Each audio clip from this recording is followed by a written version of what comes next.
नमस्ते सदा वत्सले मातृभूमे त्वया हिन्दुभूमे सुखं वर्धितोऽहम् महामङ्गले पुण्यभूमे त्वदरथे अतप्ते सकायो नमस्ते नमस्ते प्रभो शक्तिमनहिन्दुराष्ट्राङ्गभूता इमे सादरन् त्वान्नमामो वयम् त्वदीयाय कायाय बद्धाकटीयम् शुभामासि सन्देहि तत्पूर्तये अजय्याञ्च विश्वस्य देहि सशक्तिं सुशीलं जगद्वेन नम्रं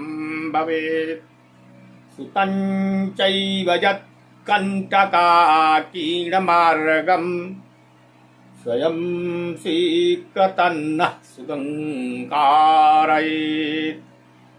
समुत्कर्षनिःश्रेयसैकमुक्रं परं साधनं नाम वीरव्रतं तदन्तःस्फुरत्क्षयाधेय निष्ठा हृदन्तः प्रजागर्तु तीव्रानिशिं विजेत्री क्षणः संघता कार्यशक्तिर्विधायास्य धर्मस्य संरक्षणम् परं वै भवन्नेतुमेतस्वराष्ट्रम् समर्था भवत्वासि साते व्रतम्।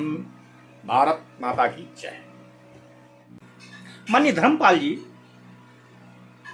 भारत के आर्य जगत के मूर्धन्य विद्वानों में से हैं और माननीय धर्मपाल जी गांधीवादी विचारधारा के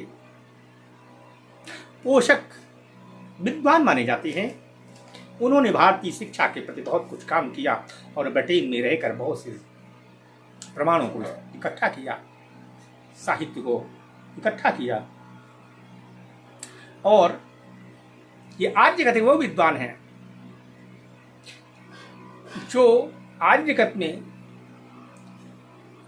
चमकते हुए सितारे हैं, जिनका लाभ दूसरे लोग ले रहे हैं और आर्य जगत के लोग सोए हुए हैं। इनको ना तो अपनी शक्ति का ज्ञान है, ना अपने कर्तव्य बोध का ज्ञान है। ये केवल आपस में संघर्ष कर रहे हैं और पद और प्रतिष्ठा के लिए युद्ध कर रहे हैं। इनकी विद्वत्ता की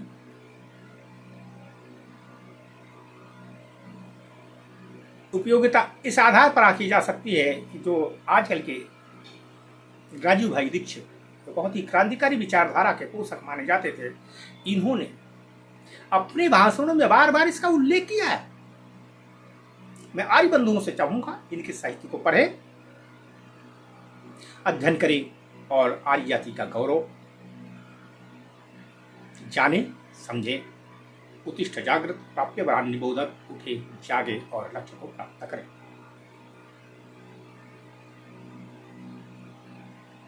राजीव भाई दीक्षित उन्होंने कई सत्य को उजागर किया। उन्होंने वो बात रखी जिनके विषय में भारतीय समाज जानता तक नहीं था।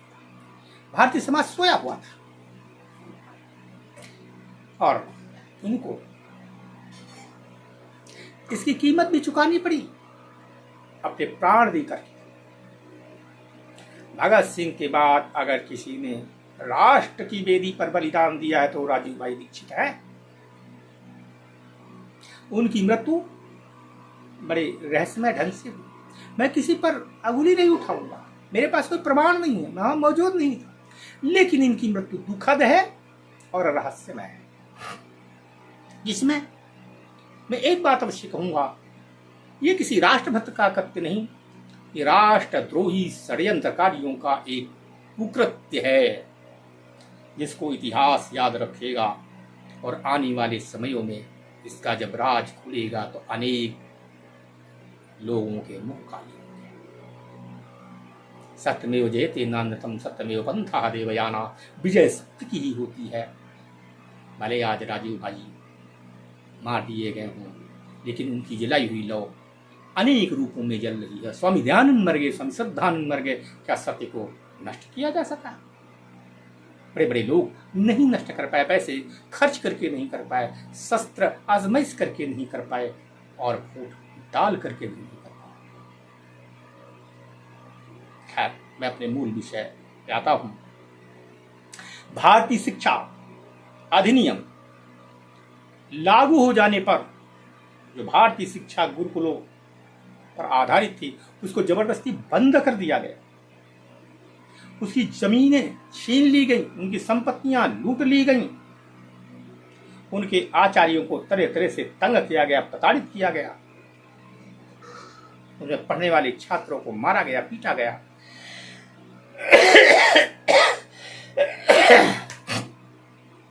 और उनको धमकाया गया।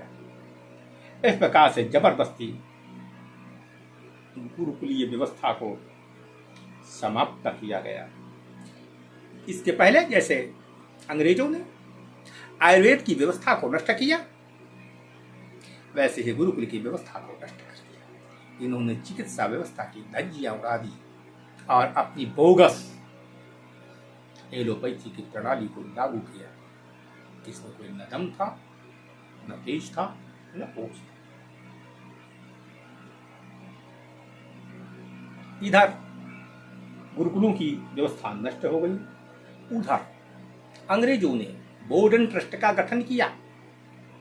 इसका एकमात्र उद्देश्य था भारतीय सभ्यता के, संस्कृति के ग्रंथों का अपने मनमाना अनुवाद किया जाए, जो हम चाहते हैं उसमें डाला जाए, ताकि भारतीय संस्कृति और सभ्यता नष्ट हो जाए।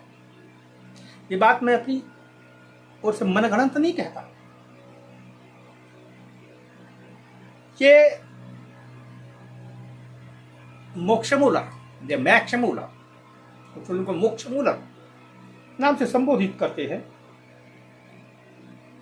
तो इसमें मैक्स मूलर ने एक लेटर लिखा।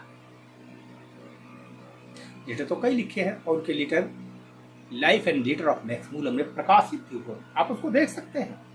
उन्होंने अपनी पत्नी को जो लिखा, उसका भाव ये है, वेद का अनुवाद और ये संस्करण उत्तर काल में भाग्य पर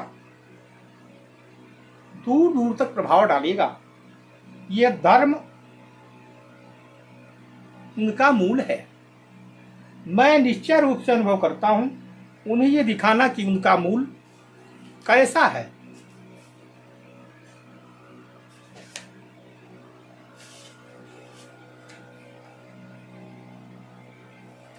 आगे उन्होंने बहुत कुछ लिखा है, जिसको मैं अब पढ़ना नहीं चाहता।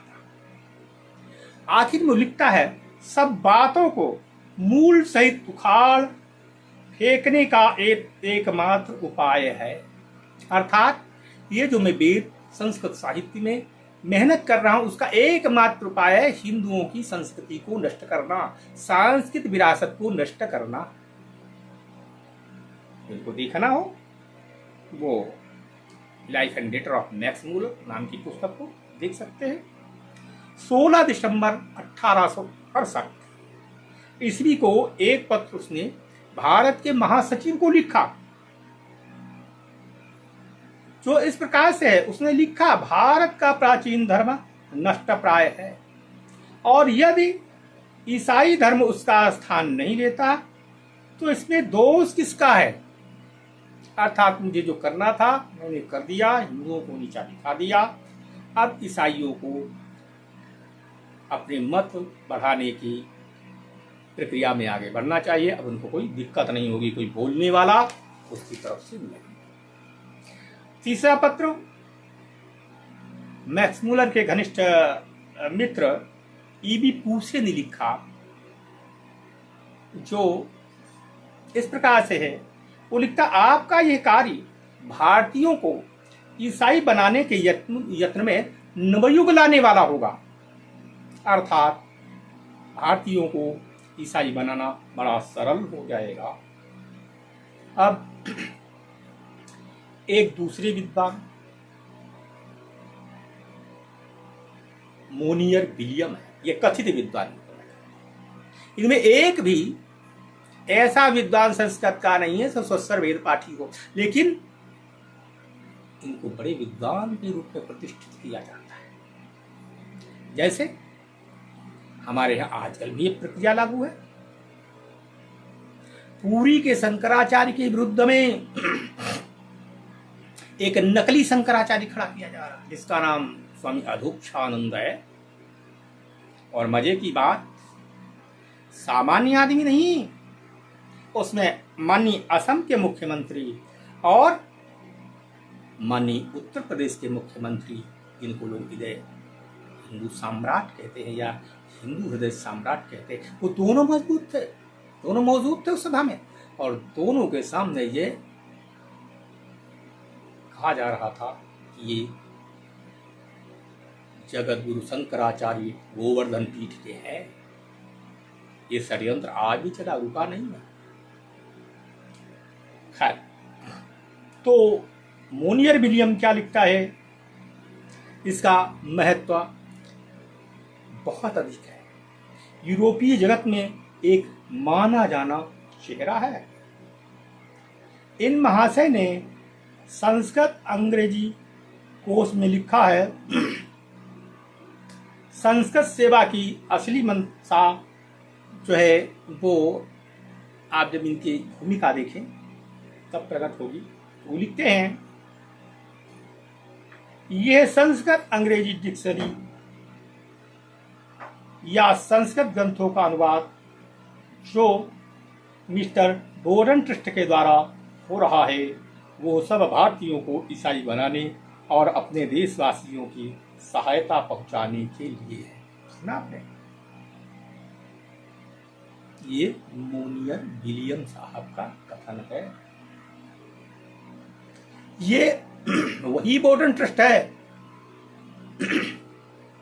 जिसको क्राउन के निर्देशन में गठित किया गया और भारत की संस्कृति और सभ्यता को ध्वस्त करने के लिए इस पर आकूत दौलत खर्च की गई। और दौलत को उन्होंने घर से नहीं खर्च की, वो जो हमारे यहां से लूट कर ले गई थी, जो हमारे घर से ले जाई गई थी, वही हमारे विनाश में खर्च की गई। इसको हम आज की बोलचाल की भाषा में कहते हैं मियाँ की जूती और मियाँ की चांद। ने जूता भी मियाँ का ही है और चांद भी मियाँ की ही है। बड़ा भर जूता चांद पे मियाँ जी के पद में। ये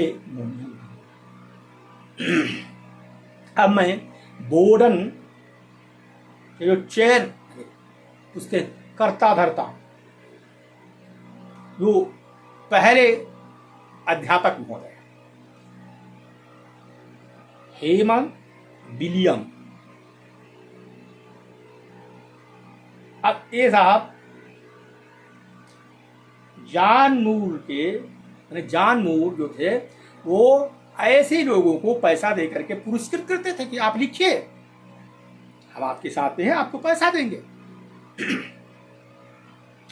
तो हेमंत विलियम ने 200 पाउंड का पारितोषिक पाने के लालच में हिंदुओं के खिलाफ खंडन में ग्रंथ लिखा और 200 पाउंड का पुरस्कार उन्होंने प्राप्त किया। हिंदुओं के खंडन में, हिंदुओं के विरोध में यूरोप जगत में यह ग्रंथ सर्वोत्तम माना जाता है और इसकी प्रतिबद्धता अंग्रेजों से छिपी नहीं है। ये सब बिल्कुल एकदम साफ है। वैसे इस बेओडन ट्रस्ट में अनेक नगीने हैं, जैसे रोजन ग्रासमैन है, पोल ब्रूक है, ब्लूमफील्ड है, आस्फ्रेक है, जोकोबी हैं, स्टीवेंसन है, मैकडॉनल्ड है, ग्रिफ्ट है, कीथ है, भोटलिंग है, हिंटनी, ऐसे बहुत से। कहां तक मैं इनके नाम गिनाऊं। भारत की सभ्यता और संस्कृति को नष्ट करने में इनकी अपार सेवाएं हैं। भारत को नष्ट करने के लिए अपने देश इंग्लैंड के प्रति इनका अपूर्व समर्पण है। ये फूल अनेक हैं, पर इनकी जड़ एक ही है, वो है बोर्डन ट्रस्ट। और बोर्डन ट्रस्ट की जड़ है ब्रिटेन का क्रम। ये हमारे साथ किया गया। इसका मतलब ये नहीं हम चुप बैठे रहे, हम चुप नहीं बैठे, हमने उसका प्रतिरोध किया, जवाब दिया और पूरी तरीके से जवाब दिया।